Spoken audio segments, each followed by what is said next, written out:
my friends, the great experiment. Strange new world. Hidden trick. Would you look at that? The greatest trick. And you people, you're all astronauts on some kind of Star Trek. The greatest trick. Welcome to Greatest Trek. It's a new Star Trek podcast from the makers of The Greatest Generation. I'm Ben Harrison. I'm Adam Pranica. Wow. Another episode of Strange New Worlds. The last of our run of screeners for a little while, I guess. Oh no, I wasn't thinking about that. You're right. Now you're stressed. Ended the screener line. Before we get into the actual episode, I was noticing that there's a little asteroid thingy about where Vadic's ship was in the logo. I've been wondering about that. What is that thingy? What's the deal? I can't really make it out. I can't either. I would like to know more. So to be more clear, if you're kind of new to the show, all of these new Star Trek shows recently started having like a Star Trek logo that plays before the episode starts, which I guess establishes that we are in the universe of Star Trek. And they do a little variation. The Lower Decks one has a God Koala.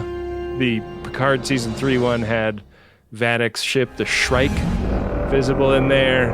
And before that, his mom. Yeah, there's something creeping around in the background of one of the shots in the Strange New World Season 2 logo, but I don't think we know what it is yet. That can't be nothing. It can't, right? It's got to be something. It looks icy, right? Like kind of like a bluey whitey kind of thing. I wonder how many different versions of this they auditioned. You know, the whole like brand of Star Trek pre-roll that I think Star Wars has done really well on their TV programming, right? Like the Star Wars pre-roll for them are like all those helmets right shuffled. Yeah. And then the logo plays. Yeah, and they'll have like a helmet that is unique to Right. that particular series be one of the helmets. I can't breathe in this thing. I wonder if you could do that to Star Trek and just have it be faces of Star Trek in that way. Yeah, or like interesting, noteworthy Knuck from different costumes in Star Trek. I think there's an adult video company that does that. It's mostly white with a little bit of blue to my eye. Do you think it's potentially Hemmer's Birdie? I mean, they've already done the body thing before with Picard, so I don't know. I mean, it's definitely not Ramon, right? Like, I don't know. Call me a weird Star Trek fan, but I just love seeing bodies float in space. That's just me. That's just something that I enjoy. Call me crazy. Call me a pervert. I love that shit. I love the silly energy we're having in today's show open. It's great. Yeah. I don't know why we decided to do this. We decided to have an hour and a half of business meetings right before recording, and I was about to say our Marin is going to suck because we're in the wrong headspace, but clearly we're in the right headspace. Ben, our show is like in a capsule waiting to be opened, and all I did is I took my hand and I wiped the business away from the foggy glass. Look at what's inside. A bunch of laughs. You're saying that our show is a $5 carnival guitar guy waiting to be thought out? He absolutely is. Well, I might just get to like this place. You know what? That guy's one of the faces of Greatest Gen. If you were going to do the pre-roll shuffle of all the faces, maybe that's a better thing to hypothesize about. Uh-huh. You got $5 carnival guitar guy. A couple of pit woofies. You've got Knuck from a whole bunch of places. One of the things I love most about our tours is the work you put into that video pre-roll. Yeah. Maybe that's the one for the upcoming one. It is like the Star Wars style shuffle of Knuck. Justice Knuck. Dick Valet Knuck. That guy who turned into a ball of energy Knuck. There's so much of it. Oh, man. Well, I want to get into this episode, Adam. All right. Enough business talk. Yeah. Enough of this stuffy, stuffed shirt shit. Let's talk about Season 2 of Strange New Worlds, Episode 6, Lost in Translation. You know the greatest danger facing us is an irrational fear of the unknown. Black alert. Black alert. And we open on a gorgeous shot of Scarlett Johansson's butt. I'll always wonder what Jim Kirk whispered into Uhura's ear at the end of this episode. We may never know. Yeah. So we start with an Uhura's log about Bannon's Nebula, which is where the entrepreneur is today. It is a stellar nursery and also a place where there's lots of deuterium. So the Federation is setting up a deuterium mining operation, a station that has like, it almost looks like a big net that they've like thrown out into the nebula to gather this critical gas. It's galactic prenatal fluids that we're harvesting here, huh? When you think about it that way, yeah. We're in a nursery. I've seen a lot of nebulas, but this one's special. No wonder they get in so much trouble stirring up the amniotic the way they do. I know. What's the deal with Pike's badge and the black background? Do you get a different badge when you're fleet admiral?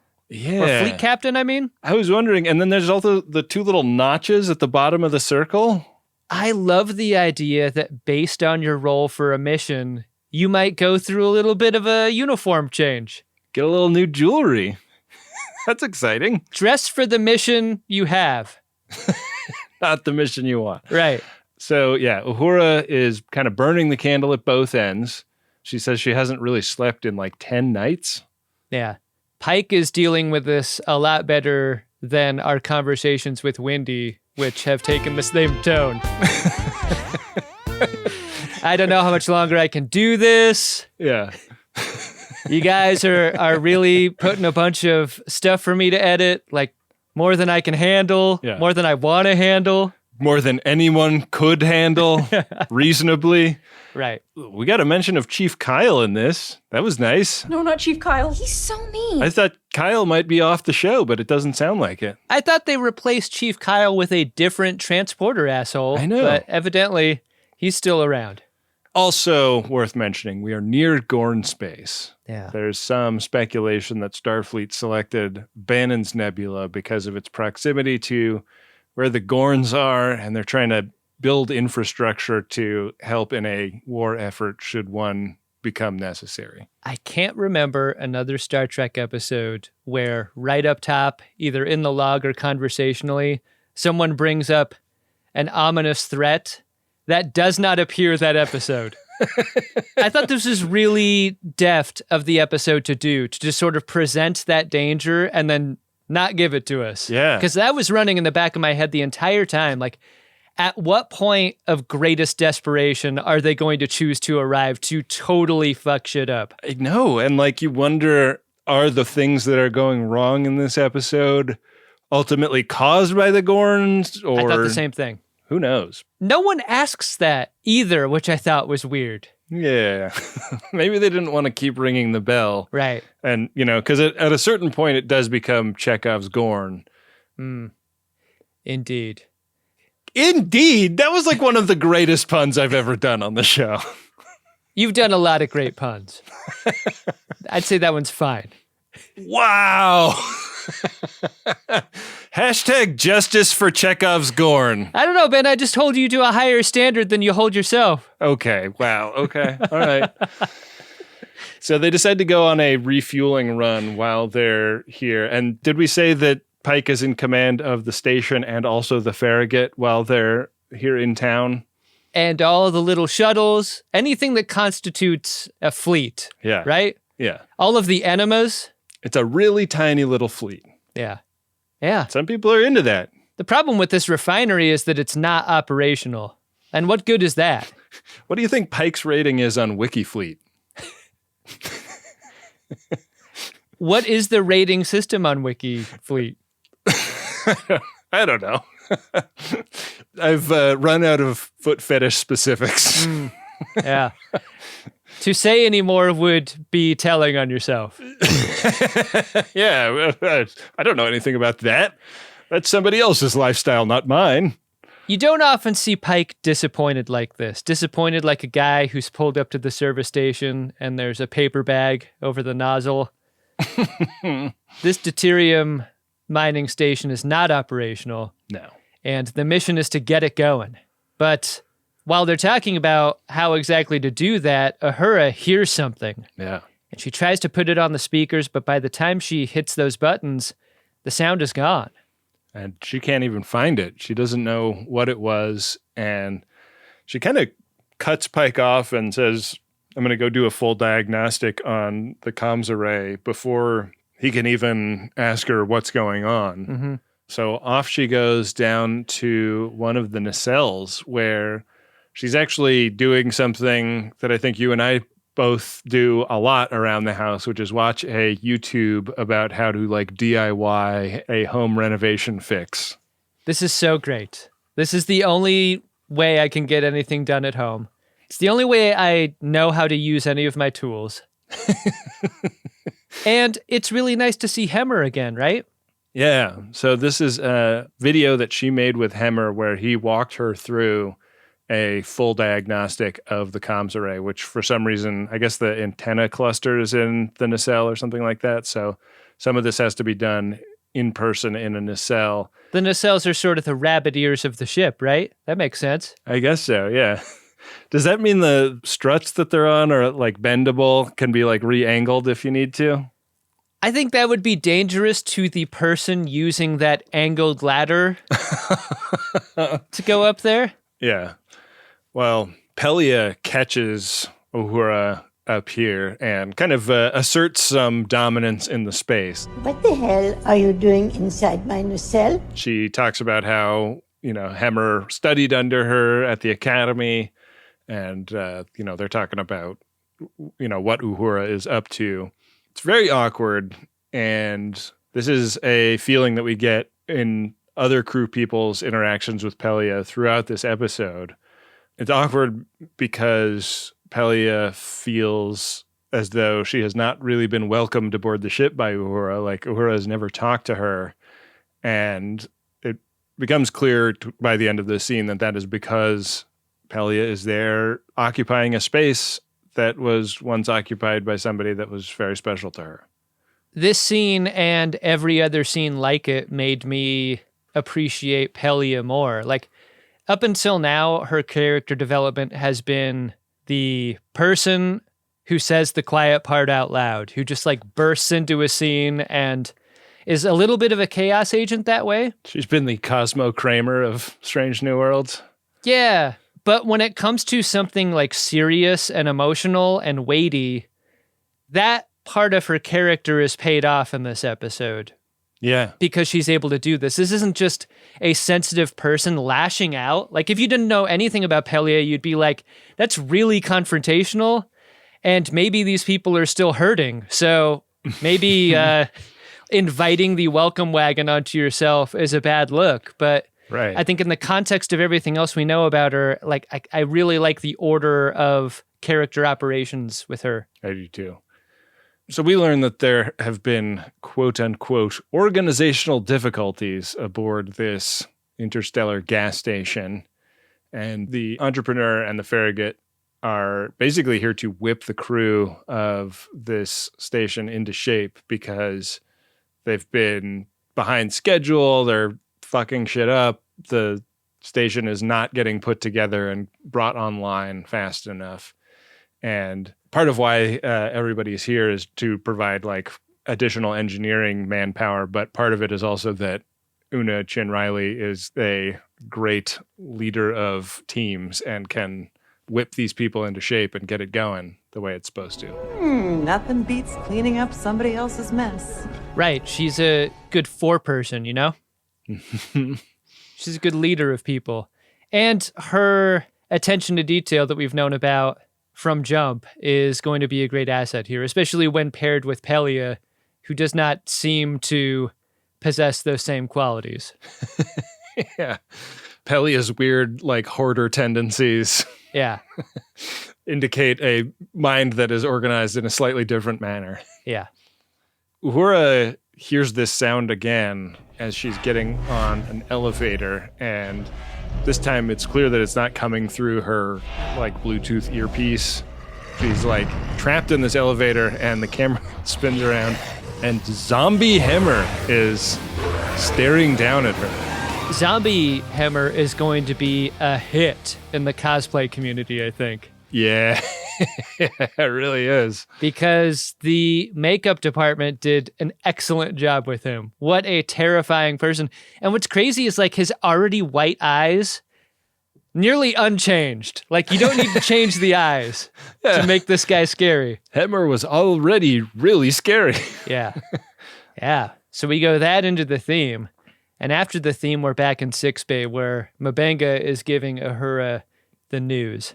She's hallucinating, and fortunately, it's just because of an exposure to poison. Yeah. That's all it is. It's just deuterium exposure. Would you look at that? I love the ellipsis of this edit. There's no like haunted house sequence in this moment. It's just like, oh, I must have a medical problem and I will go straight to sickbay is the implication. Right. This feels like a workplace safety issue. Yeah. And when you're working in the nacelle of a starship, you're gonna want to wear OSHA-approved PPE, or personal protective equipment. We're using a positive pressure air system, and we've taped off this section of the starship so the contamination won't blow into the other nacelle. When working in a nacelle without this equipment, you risk hallucinating a zombie attack from a beloved deceased coworker and friend. Why was that coworker deceased? Probably because you weren't following the OSHA regulations to begin with. My zombie friend, Raja, has come in from the garden with a pair of shears, attempting to kill me. Oh, that got dark. Roger's not dead, is he? Oh, but he's like very sick, right?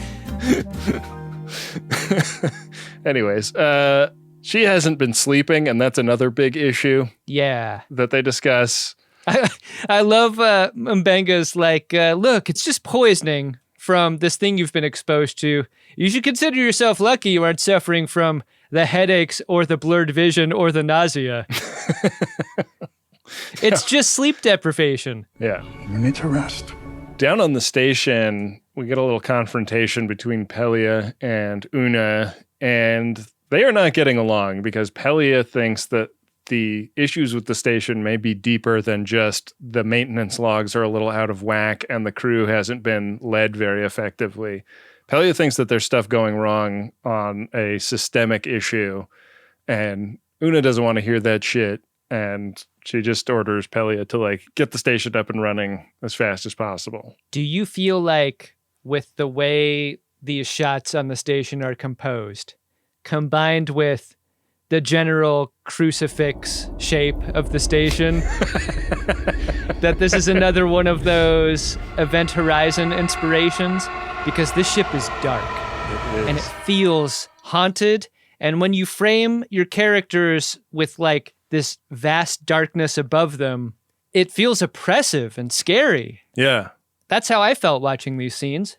Yeah, it's weird because it's like the opposite of Alien, where it's claustrophobic and scary. Yeah. It's like the openness makes you feel exposed in these scenes. Exactly. Yeah. It's a really cool environment that they designed for the inside of this station, I have to say. Right. Una and Pelia are having an argument that you and I tend to have, which is you're optimistic and wanting to do fun things, and I am the pessimist of the two of us going like, that's too hard, it's too much effort, and we shouldn't do it. It really makes you wonder how they're going to work together at all. Yeah. Somehow something happens at the end of the day. We cut back over to Uhura, who seems to have gotten a great big promotion in quarters. Yeah. When she stopped being a cadet, right? She doesn't have other cadets living in bunks next to her, jacking off into a giant lava lamp. What are y'all doing? She's got her own bed, and it's like a big bed. It's not in a cubby with a sliding wall. Oh, this sounds great. It sounds really great. Stretching out like that. Yeah. Always being able to find the cool spot. It's all available. She's been ordered to bed by the doctor, and she's not having a super easy time getting to sleep. And when she does, she like wakes up in a dream in her sleepy time clothes on a field, and there's like a big plume of smoke rising over a hill. It's not a terribly terrifying image. Like, it's a very beautiful field. Like, there's some smoke there, but it doesn't feel threatening per se. And it's a little unclear what this is an image of and why it's so upsetting to her. But it was all a dream. I used to read Black Smoke magazine. Uhura and Hammer up in the limousine. We don't get to see this setting for very long, you know? Like, no. Smoky Golf Course. That's where she's at. Cut over to the transporter room, and it's Jim Kirk incoming, and Sam is there to greet. And this is a reminder of how much I love their relationship. And I'm thinking this in this scene, like, God, I love them as brothers. They seem really good. Yeah. It seems like everything's great with Jim and Sam. I mean, yeah, like I don't have a brother, but I know that brothers often have a public relationship and a private relationship that are two very different things. Yeah. And I sort of wondered about that in this because they go from a lot of like slapping each other on the back and feeling good for each other to a conversation in the bar that gets a little stabby. Wow. Sensing some hostility there, Sam. Do you think this is a show that wants us to take Jim's side against Sam? Or is that just a personal feeling? Because I do not understand Sam's argument. It's not like Jim is getting promoted at him. Right. Or at their father, who is still alive, as a way to remind us that this is not the Abrams movie universe happening here. Kidding me? No, that's the worst. Yeah, George Kirk looms over this conversation in a very interesting way. George Kirk wasn't a captain of a starship for 30 seconds. He doesn't dare either of his kids to do better. I didn't want to not like Sam, but I didn't like Sam here. Because there's some kind of professional jealousy because Jim has now been made the youngest first officer in Starfleet history. What did you think you were going to do? Sam, you're a xenoanthropologist? You think you're going to be a big star in Starfleet for that? I mean, it's not impossible. Like, Starfleet has famous scientists in it. Sure. I mean, Michael Burnham was a xenoanthropologist primarily, right? Right. Among her many skills. Yeah. I think it's an interesting scene because it is playing with our pre-loaded admiration of Kirk as a character. You know, like Star Trek can count on us having a lot of feelings about Kirk and, you know, wanting success for Kirk. And it has put Sam Kirk on this ship as a character that we kind of like and, you know, feel like Spock was too mean to when he made a little mess on the desk when they were having a McLaughlin group. Issue 1. Clean your mess. You see this in other areas of modern life even, and I guess I'm thinking specifically of sports where, like, do you want to be the best player on a middling team or do you want to be on the best team? Right. And Sam kind of argues for, like, I'm on the Enterprise. Like, I'm on the best team. Yeah. And you might be the captain of the football team over there or whatever, but we go to nationals every year. Right. Yeah, exactly. When Sam fucks off, Spock comes over to clean up after this fucking asshole. The bar doesn't give away coasters, meaning little rings are left on every table in the venue. A coaster is something you place under a chilled beverage to catch the condensation.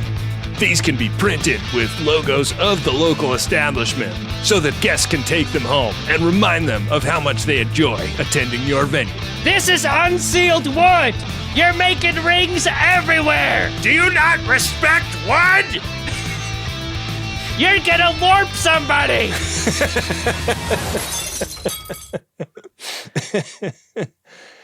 Over on the station, Pelia has found something deep in the fuel distribution system that is wrong. And they discover this because Una is trying to turn the whole station on and finds that it won't turn on because a key system has been taken offline without clearance by Pelia. So she's getting ready to crawl up Pelia's ass when Pelia drops a wooden shoe on the floor, and she's like, I found that in the fuel distribution system.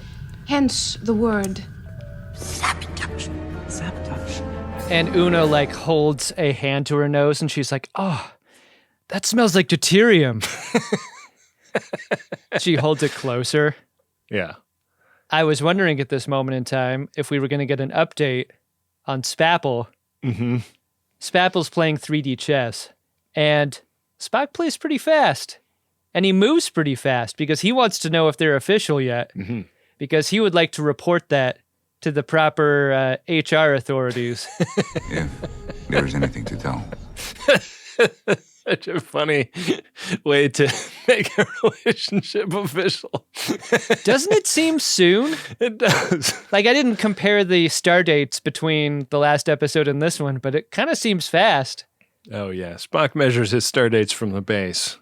I like how Nurse Chapel says it's fast without saying it by painting a pretty artful picture of what new love can be like, especially in the workplace. Yeah. And I really got on her level immediately. Like, don't kill the cat. Don't look at the cat.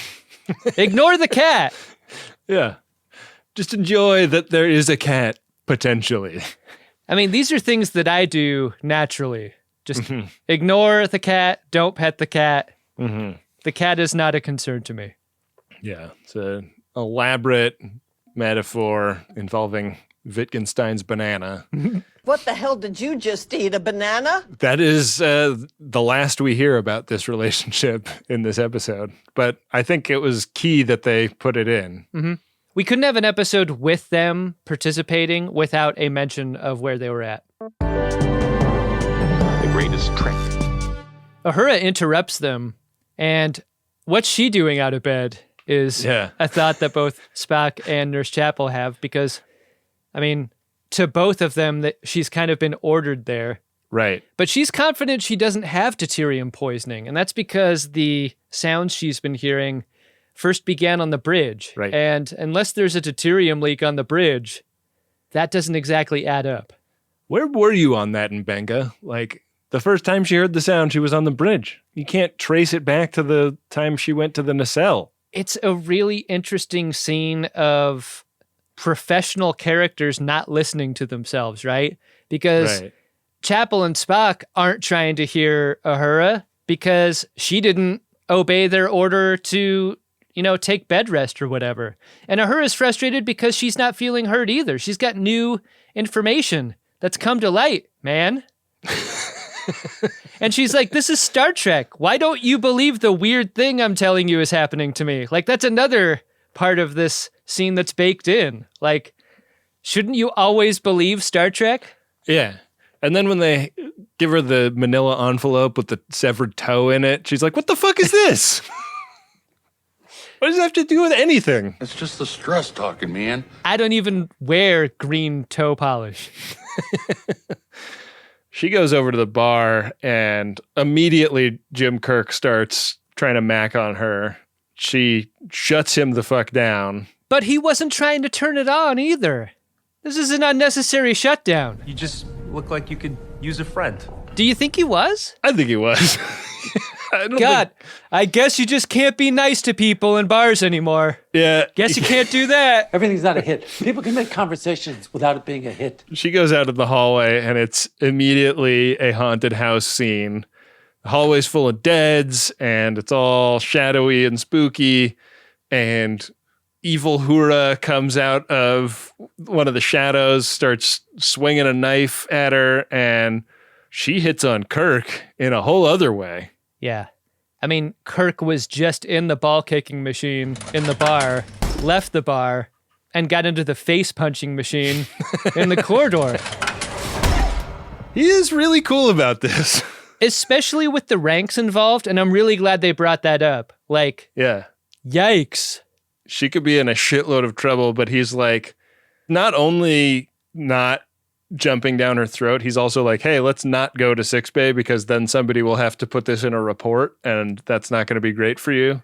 But also his awareness of her hallucinations makes that kind of a strange decision too. Yeah. But crucially, he believes her. Crucially, he believes her, and crucially, he does get invited back to her quarters. So. Oh, man. Is that what this is?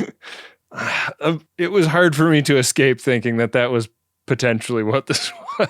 I'm so naive. I just didn't see that as part of this.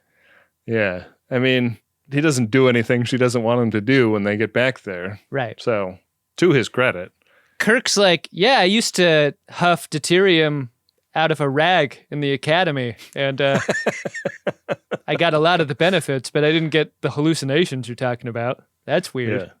That must be like a dosing thing. Right.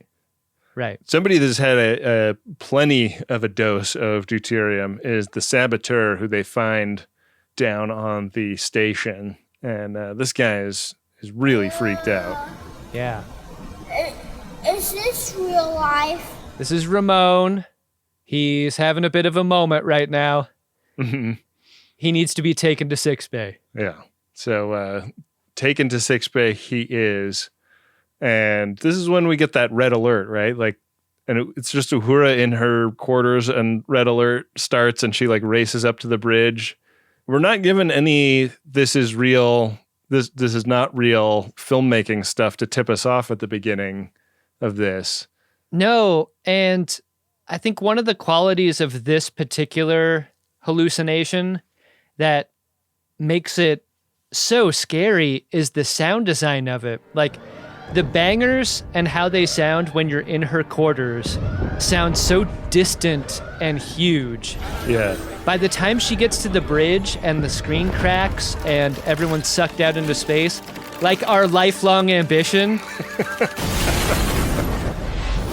every sound of this scene I thought was impeccable. It was so good and scary. They did such a great job. It really was. And you could be forgiven for not realizing that this is a hallucination until she snaps out of it. Like, it's not played for like kind of haunted house energy the way some of the other ones have been. But it was all a dream, sucked out the cracked bridge view screen. She, again, is not supposed to be at work. So when she kind of wakes up from this hallucination, Pike is like, what are you doing here? You're supposed to be on medical leave, are you not? You wear a uniform to bed? Yeah. That's real try-hard shit. Yeah. These hallucinations are catching, man. Yeah. We cut over to the ready room where Pike and Uhura are talking, both as colleagues and also as friends. Pike's trying to get to the core of what's going on with someone who is really important to him in both ways. And when Kirk walks in, he is able to report on what happened when he gave Uhura's file to his own chief medical officer on the Farragut. And what he's able to report in this scene is that the saboteur's condition began a lot like Uhura's current condition is now. Right. Seeing things that weren't there. And that feels ominous. They got to go talk to Ramon right away in sickbay. And Mbenga's there to describe his brain damage as pretty extensive. Yeah. Doesn't seem like Ramon is going to come back from this situation. Mbenga's had a couple of episodes to give really bad news, bad brain news specifically to people. Uh-huh. And he does not sugarcoat that shit. No. He does it in front of you. He does it at you. And he's not extremely optimistic about a quality of life here going forward. He says, like, yeah, we might want to get a beeping chair ready just in case. Oh, what they shouldn't have done is leave the sharp objects near a patient with brain damage, right? Right. Because once Ramon gets all stabby, it's so crazy that Uhura isn't even sure that this is real. But yeah, this is not a dream. Ramon could have killed with that sharp thing.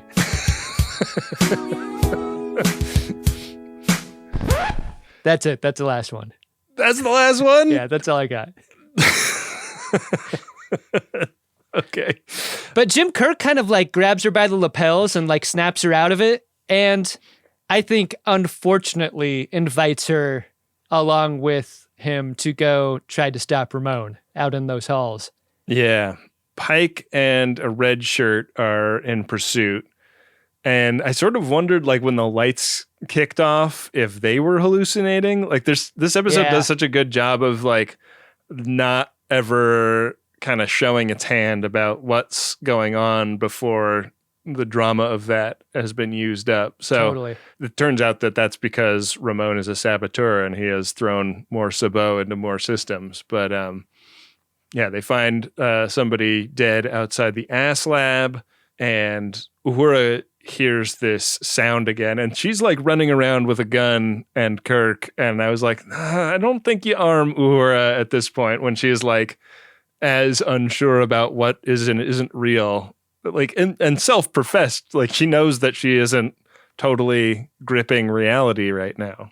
La'an's absence was so felt right up until the moment that she appears. Like, why isn't she around for this? Yeah. Immediately. Why didn't someone call her immediately?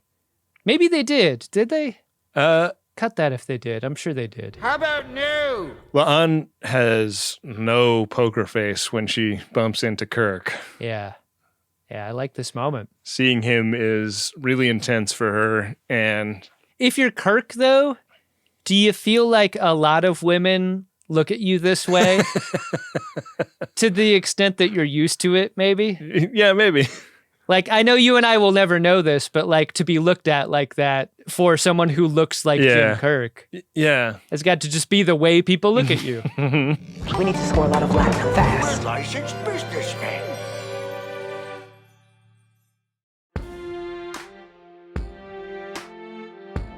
Well, it's a new ship. She's got the right name. She's got the right name. Now, you remember that, you hear?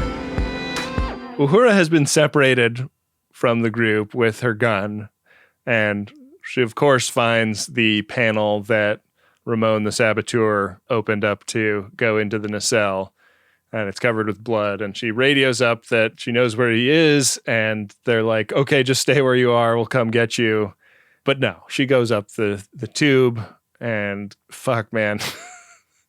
This confrontation with Ramon and the way it ends is fucked up. Yeah, it was really exciting to me. I mean, Uhura, in her moment of crisis, like trying to explain crazy to crazy from crazy, was a sort of like character math that I really appreciated in that moment. That it never worked wasn't a surprise, but the way it didn't work really was. Because when Ramon jumps to that other panel, and right at the moment that Kirk jumps in to emergency transport them away, right on through to the Ramon suck out. I love scale in Star Trek, and I love every scene that depicts it. Like, for him to be pulled out of that nacelle and for the ship to kind of come into frame as he freezes out there, like, so great. Like, one of my favorite sequences on this show, I think, is that. It was like as magical a moment as in First Contact when they take a walk on the bottom of the saucer section. Yeah. Yeah. So great. Yeah, it's amazing. I was consumed with jealousy also. Yeah, we see a lot of people blown out of holes into space this episode. It's like we're not even here, you know? A lot of people living the dream. So you got to believe that they send a shuttle out for the birdie, or do you think a tractor beam is too strong for a frozen body? I bet it is. Oh, like it would like come apart in the... I bet you just turn that body into shave ice with a tractor beam. There's just nothing but mist after that. What flavor snow cone you want, Ramon? Well, whatever red is, clearly. In sickbay, that one crew person they saw lying in the hall, RSVP them. Yeah. And Uhura has to be confined to quarters, which is the most sensible thing anyone has said finally this entire episode. Yeah. That's because they don't have any answers here. Like, they've got a lot of evidence of something unusual happening, but there's no answer to the question why. And, I mean, 2 scenes this episode where Pike really demonstrates a tremendous bedside manner. You're not crazy. You could argue he's got a better bedside manner than Mbenga, really. Yeah. Because he's great with Uhura. He really is. And Uhura is cracking because she doesn't want to become like Ramon. And like, she's on the path to Ramon. Mm-hmm. It's a matter of time, basically, because he started a couple of days before she did. Pike's like, I'm going to go look at Ramon's private medical logs because now that he's dead, I'm allowed. Yeah. There's a scene where Kirk gets unexpectedly vulnerable with La'an. Interestingly, as much or more air is given to the relationship between La'an and Jim Kirk as is given to the relationship between Spock and Nurse Chapel in this episode. Interesting observation. The tension in this scene that I felt was about how much emotion they were trying to squeeze into a very small scene, right?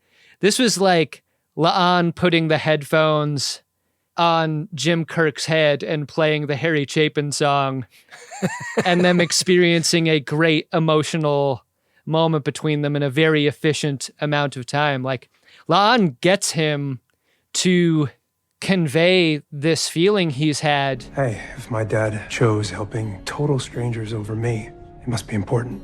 It's so weird to hear him say this to her instead of Sam. Right. You know? Right. And also he wants to have a drink with her because that's Jim Kirk.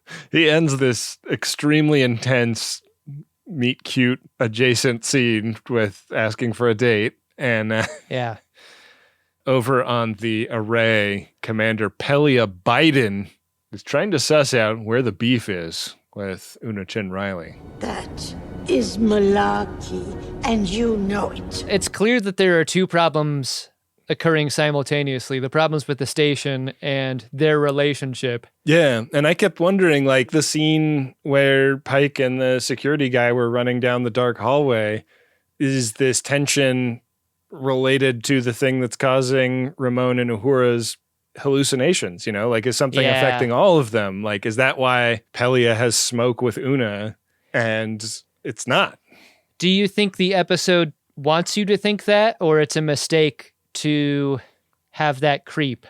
Oh, I think it's very effective Yeah. for the episode to have us think that because, yeah, you're thinking about Gorns, you're thinking about nebulars. Like, I mean, we're in the middle of watching a lot of Voyager over on our other hit Star Trek podcast, The Greatest Generation, and Voyager has an almost comical number of nebulars that are actually a thing that is alive and, you know, either wants to eat them or is tricking their brains or whatever. So nebular proximity was on my mind, and like, why would it only be affecting 1 or 2 people? I mean, it's a thing that's happened this season to the ship, their proximity to a thing that makes people act nutty. So there's a stitch of dialogue at the end of this scene that kind of got me off the level, though, of maybe the through line of Pelia's main gripe. And that is when Una maybe accused her of sandbagging her own career, given her lifetimes of experience. My mind was totally obsessed with, like, why is that? And I stopped thinking about Pelia and her relationship to other people. Yeah. And I maintained total focus on that. It made me think that there may be a comeuppance moment for that in a later episode, because I think what they are starting to do with Pelia is describe a character that is not ambitious in the same way because she doesn't have to be. Yeah. Like, her enjoyment of life does not come from getting the most done over the course of a lifetime, because her lifetime doesn't have that constraint on it. Why would I ever want to be a manager if that meant becoming like you? You know? Right. I don't mean you, but like, that's the feeling that a lot of people who work in businesses have. Yeah. So, yeah. Jim Kirk and Uhura are working on the personal logs of Ramon. Were you surprised by this? I thought Pike meant just he was allowed to look at these. Yeah, I don't know why Kirk and Uhura are the ones that get selected for this. Yeah. But this is when she realizes how close she might be to totally snapping. And she gets about as vulnerable with Jim Kirk in this scene as he did with La'an a couple scenes earlier. She talks about the shuttle crash that claimed her family and the way she's been feeling since the death of Hemmer. And he sets up this kind of mental framework for thinking about this as we do a job that puts us athwart death all the time, and we've got to not let death win. And you might think that fighting death is a no-win scenario, but I don't believe in that kind of shit. I don't like to lose. Jim Kirk is really eloquent when he talks about death for being someone who has living parents. I think this is both a great scene for Celia Rose Gooding and Paul Wesley. Like, they are really on a great wavelength in this scene together, talking about some really heavy shit. And when Kirk tries to lighten the mood with the cookies and stuff, it made me want to ask you, no bits on sick? Because I feel like bits on sick is probably most welcome, but maybe it's like when it's not mental stuff. Maybe. I mean, I suffer from mental health things all the time, and cookies often feel like they're helping, you know? And if I were in bad shape, I would want bits done on me also. So yeah, maybe Uhura is just a no bits on Uhura type. I don't know. She's an anti-bit. Yeah. I don't need a cookie. Okay, now you sound crazy. I mean, these are real cookies, Adam. They're not just made out of the matter recombinator or whatever. These are going to make you shit pretty much immediately. How'd you like to take one last really great shit before you lose your mind completely? And on a high note, as it were. Have them find you on a turlet. Still notice that cookie? The greatest trick is yet to come. So that leaves Uhura alone when he goes on his cookie run to watch videos of her and Hemmer. Yeah. But watching the video does another thing besides, comfort her with nostalgia, and that's give her an epiphany about burning out the receiver. Yeah. She runs down the hallway to find Kirk, and then they're up on the bridge talking to Pike about this. This shit that she has been getting hallucinations from is a message from an invisible alien that lives in the deuterium of the nebula. And the visions are its vocabulary. Exactly. The bones are the skeletons' money. In our world, bones equal dollars. Adam, it's a metaphor. Metaphor. It really is. But crucially, it is all metaphor using Uhura's lived-in experiences. Right. So, dead Hemmer is like, hey, you're killing my coworker, and dead crew people is like, hey, you're killing my crew. They're begging to not be killed, and the entrepreneur opening up those Bassard collectors and the refinery are causing harm to these aliens, and she gets this word up to the bridge hey, you got to turn off that refinery. You got to shut it down. The order is given, but the refinery is jammed in the on position. They can't get it turned off. And so with the refinery kicked into high gear, Uhura gets a final, much more intense version of the meadow with the smoke in it hallucination. Yeah. It's the shuttle where her parents died, and she gets to go up in it. I'm glad they didn't show bodies, right? Yeah, I thought that was just tasteful. Or bodies thrown from a shuttle. Right. This could have gone a lot of areas that I think would have been gross in that kind of way. But that the camera stays with Uhura and her reaction, I think, is really effective. Also as effective is Uhura's orders, basically. She takes command of the ship almost. Basically, yeah. Since they can't shut down the station, she tells Pike they've got to destroy the station. It's the only way to be sure. Fucking A. Zombie Hemmer is giving Donnie Darko bunny standing around on the bridge while this all goes down. Did you get a kind of Stranger Things music motif playing here during this scene specifically? Oh. I didn't pick up on that, but it's also been a long time since I've watched an episode of Stranger Things, so I might just not have the music in my head. I wondered if that was intentional or not, or if it was a projection. But yeah, creepy moment. And you're so right about the Donnie Darko bunny ears thing with Hemmer's antenna. How about Pike throwing the amount of trust to Uhura as he does? Like, a massive piece of Starfleet materiel absolutely demolished on her say-so. Her shoot it is pretty great. It's very good. Right? That's in the conversation with Chakotay's fire. Yeah. Fire torpedoes! What a moment. Torpedoes away. And this thing blows big. Real big. Yeah. It's a good thing they evacuated the station. Did that work? Yeah. And all those fuel pods too, right? I don't know how these aliens work, but the like completely devastating massive explosion right next to the nebula they live in, it seems to be good. Yeah, I thought the same thing. Like, it's what they wanted. If they wanted something different, they should have been more specific. So we get non-ghoul Hemmer for a minute, and he fades out without even saying goodbye. And all is well. Yeah. Day saved. Yeah. Uhura does not lose her mind. Uhura is made to finish out the shift at her station and then go to bed, which kind of felt like the wrong order to me. Rules is rules, you know? Yeah. I guess she has to be working a shift to have given the order to fire on a station with a fairly high dollar value, right?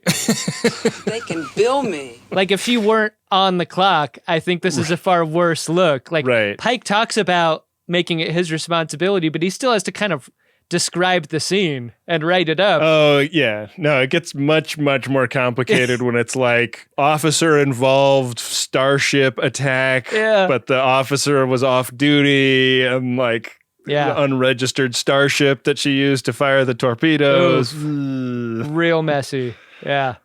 Yeah. So we got to explore a little bit further into whence the smoke between Una and Pelia. And the scene is, they're like in a shuttle headed back to the ship, right? Yeah. Yeah. Yeah. One of the fleet. Initially, it's like, oh, yeah, because you gave me a bad grade in starship maintenance class back at the academy. And it's like, no, it's the same thing that was eating Uhura before. Like, I'm in the job that Hemmer used to have, and you're still feeling sad about Hemmer. And that's a thing. Like, man, I thought this was such an interesting series of sequences about characters adapting to Pelia being aboard the ship, because we are past the halfway mark in the season now. And I feel like earlier iterations of Star Trek would have put a scene like this or a couple of scenes like this or an entire episode like this as like episode 1 or 2 of a new season, not episode 6 of 10. Yeah. Yeah. I kind of like it this way, though. Like, I like that there's been tension building and it's just been happening in the background, and there's a little bit more catharsis to these conversations now than there would have been if it was just like, hey, I'm new here and you've got to be cool with it. And I know why you're not, but here's why. You got to just drop that and be cool now. It's interesting how Strange New Worlds was like, the promise of it was supposed to be a return to non-serialized storytelling. Yeah. But the emotions and the tensions are the thing that is. Right. Yeah. Each week it's a new adventure, and you don't really need to have seen the previous week to get it. But also the characters are actually going through all the things and not just being shaken like an Etch-a-Sketch at the end of every episode. You could argue the greatest adventure is having a relationship with other people. Nah. I really saw myself in Pelia. She's someone who knows what it's like to disappoint people with your very presence, to make them uncomfortable. Yeah. By being around. I see you, Pelia. We end in the bar, where it is confirmed, Ben, real instruments are being played by real Starfleet music nerds there. Mm-hmm. I had wondered because it sounded like live piano in an earlier scene in that bar. I was like, God, it sounds nice in there. Yeah.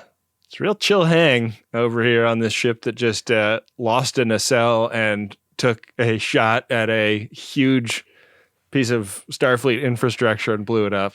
At the table, Uhura and Kirk are sharing one of the rare moments not spent in the bathroom after eating a real cookie. Do you just take it for granted that a cookie will make you poop? If it's real and no one's used to eating non-synthesized food of any kind, I absolutely believe that. Synthesized food is meant to be easy on the tongue, right? Has to be. I guess. That's like astronaut food. I don't think cookies are that violent a food. If you're not used to real sugar, I think so. Well, Kirk and Uhura have formed a very cool, non-horny bond, I would say. You can't be horny when you're looking at pictures of dead parents, right? Right. That's not going to work. Even Jim Kirk's erection can't tear through a real photograph. Sam tries to get in a little dig before we go, and then we get a little coda of Spock meeting James T. Kirk for the first time. And it's Spock, Uhura, and Kirk hanging out at a table on the Enterprise. I like how this shot isn't just a close-up on a handshake and music swelling into a crescendo, to emphasize how important this is. I like that it's done visually with that, like that cutting back and forth across the line.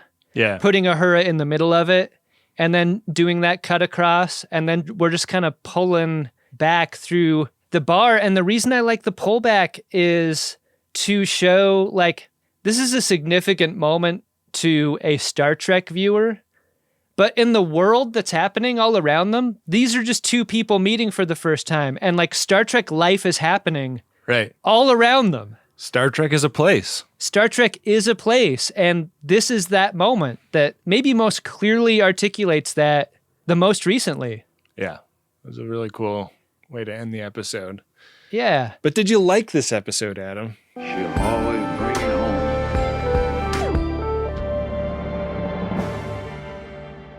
I think we've gone character to character this season, right? Like centralizing one of the bridge crew.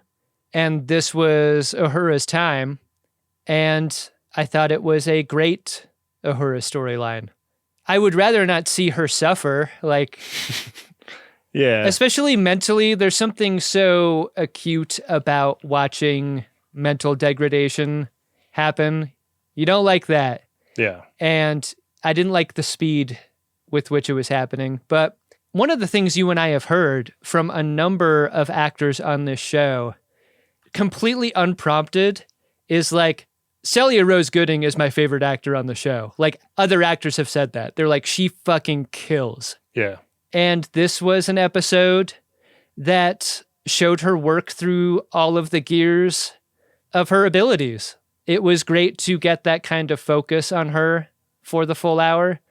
And I also loved the return of Bruce Horak. And I think you and I had predicted an actual comeback for him, a rise from the dead, and not just as a zombie, but like as a full-on comeback.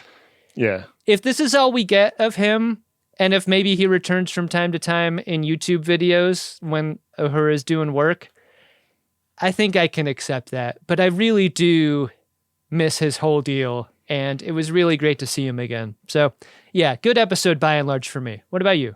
I really feel the same. It was nice to see Bruce Horak, and I was like walking around my kitchen making myself lunch today after watching the episode, and I was like, damn, did they bring Bruce Horak and he had no lines?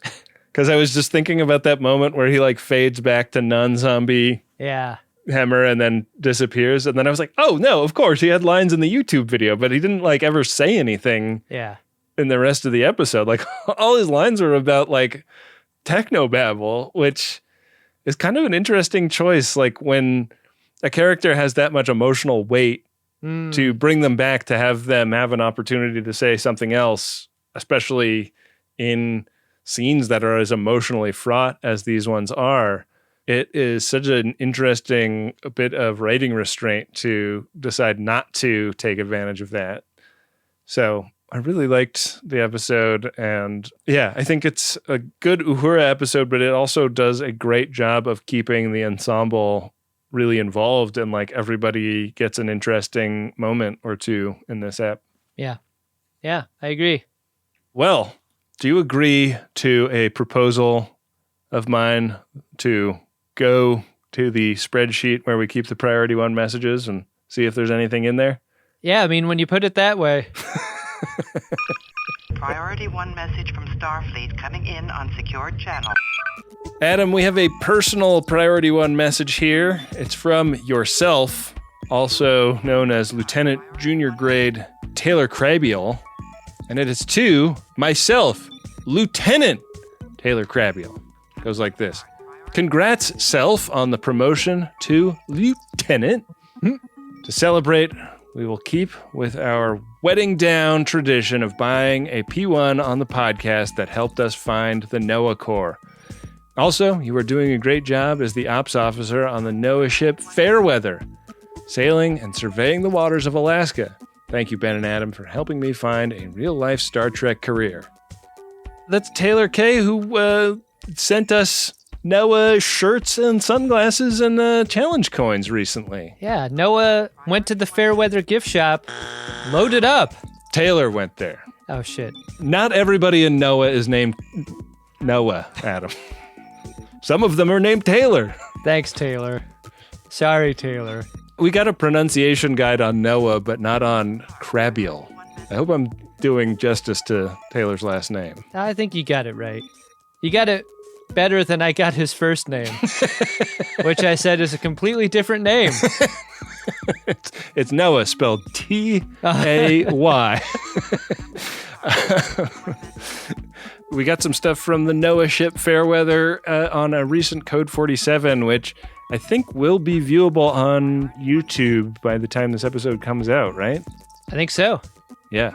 Ben, I think we could consider Taylor a Fairweather FOD. Wouldn't you say? But in a good way. Right. Well, thanks to Taylor for getting a P1. If you'd like to get a priority one message on the show, head to MaximumFun.org/Jumbotron and set one up today. Hey, Ben. What's that, Adam? Did you discover yourself an Edward Larkin?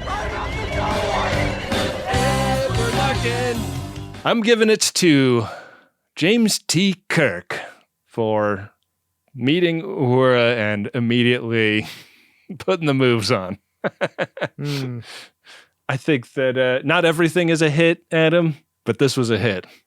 I'm going to make Sam Kirk my Edward Larkin here, but kind of an emotional Larkin to me.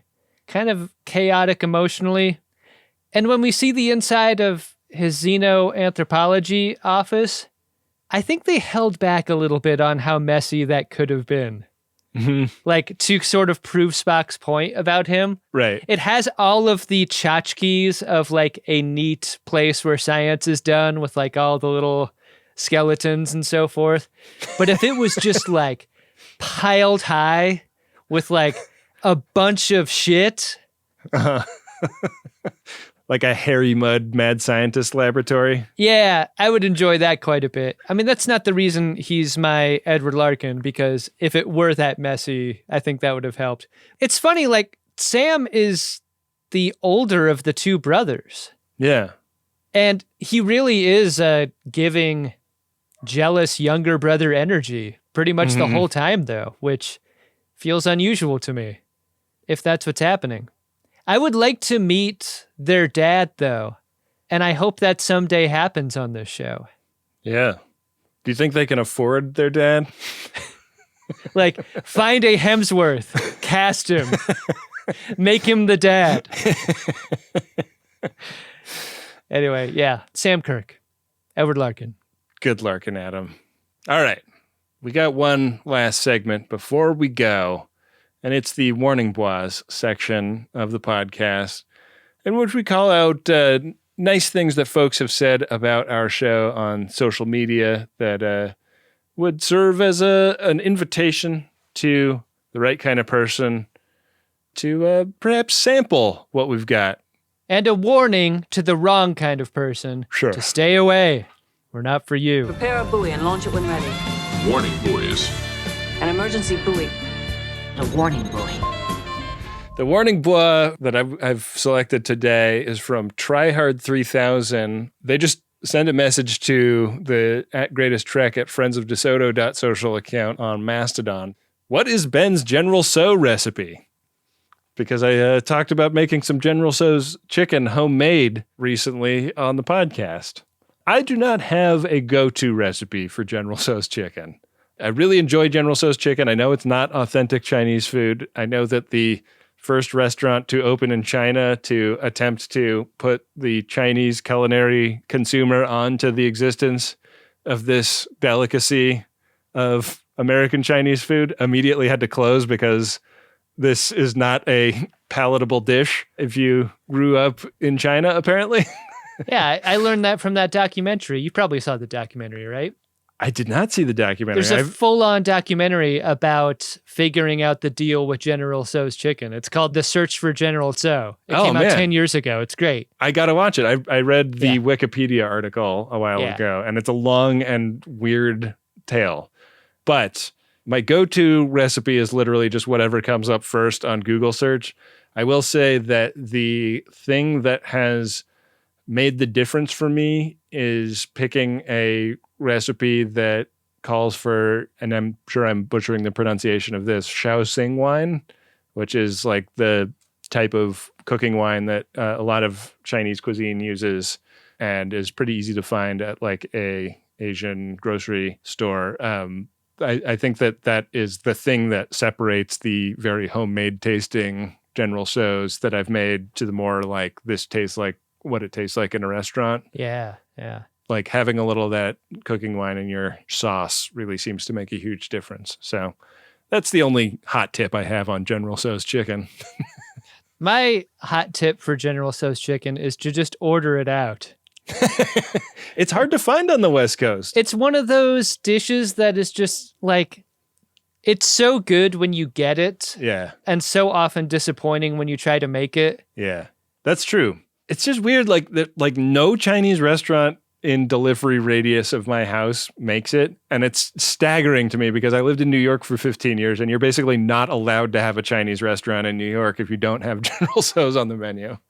One of my best friends who I left up in Seattle, Phil, and I have a favorite pho restaurant that also has General So's on the menu. And whenever I visit Seattle, we'll go to this pho restaurant. We'll get 2 big bowls of pho and then General So's for the table, like in the middle. That's what's up. And it is a kingly feast. That's great. It shouldn't work. I'm sicker than Uhura after eating a real cookie after a meal like that, but I'll do it every time. Fun. Well, if you'd like to get your words read out loud by us on the show, post about the show on social media or leave a nice review on Apple Podcasts. These things really help us get the word out about the show and help bring new listeners into the fold. Yeah, they really do good work for us, and we appreciate them. Thanks. And if you do like video posts on one of those more video-oriented social media apps, consider talking about how much you like the show on one of those. Wow. Maybe we'll play the audio of your video. Oh, I like that. The way we've occasionally played drops and stuff. Yeah. On our hit Star Trek podcast, Greatest Gen. Yeah. All right. All right. Well, we're going to throw the keys to the pod car over to Wendy. She'll tell you about next week's episode if we have any information to tell. I hope we do. Thanks, Wendy. Bye-bye. Greatest Trek is an Uxbridge Shimoda podcast on the Maximum Fun Network.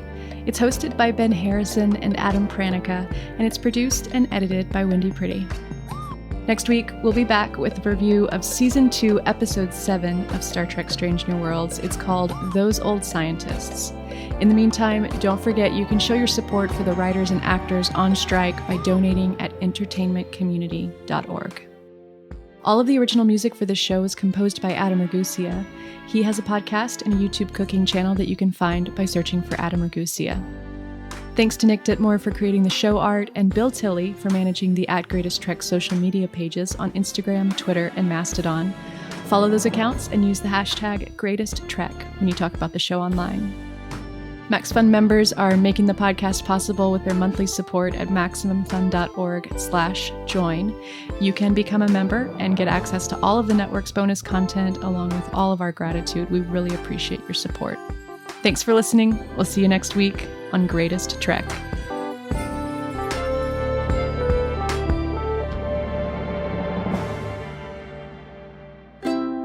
Maximum Fun, a worker-owned network of artist-owned shows. supported directly by you.